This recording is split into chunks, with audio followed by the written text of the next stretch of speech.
Shalom et excellent jeudi à tous les valeureux guerriers de Christ. Nous bénissons le Seigneur encore aujourd'hui qui a bien voulu renouveler son souffle de vie et sa grâce ainsi que sa bonté et sa miséricorde dans nos vies.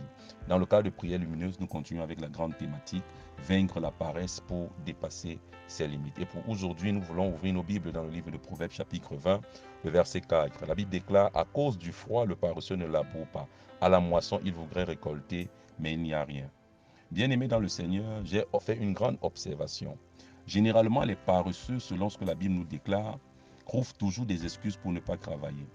Vous allez observer que la majeure partie des paresseux tiennent pour responsables les hommes, le gouvernement, un oncle, une tante de leur échec. Pourquoi? Parce que pour eux, ils estiment que la vie doit être facile. Ils estiment que la vie doit se faire sans diligence. La vie doit se vivre sans un prix payé. Mais malheureusement, Dieu a établi des principes.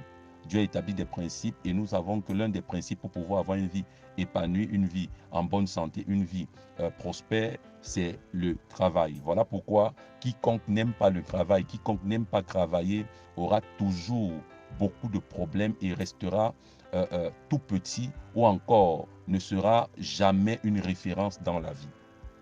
Alors la Bible déclare que à cause du froid, le paresseux ne laboure pas.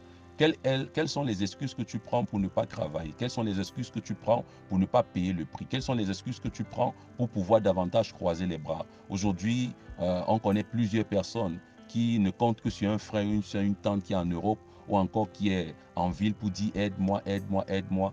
On a des personnes qui ont les deux pieds et deux mains qui sont des mendiantes. Pourquoi? Parce qu'elles ont refusé le chemin du labeur. Elles ont refusé le chemin de la diligence. Écoute-moi très bien. Toi qui es paresseux, j'aimerais te dire, il n'y a aucune excuse qui justifie ton échec.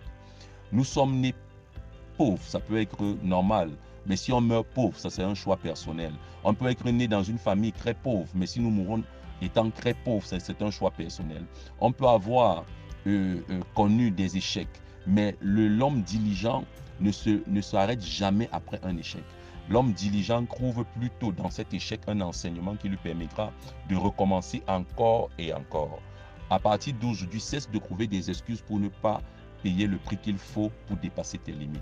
Cesse de trouver des excuses pour ne pas prier. Cesse de trouver des excuses pour ne pas jeûner. Cesse de trouver des excuses pour ne pas t'éduquer, pour ne pas apprendre, pour ne pas te laisser mouler. Cesse de trouver des excuses. Cesse de trouver des excuses. Le paresseux trouve toujours des excuses.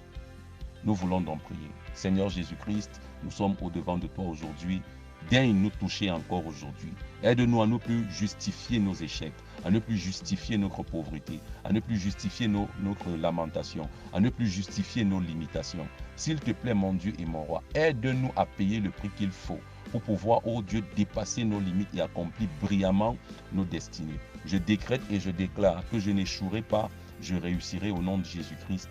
Amen. Tu es hautement béni et que le Saint-Esprit nous conduise. Shalom.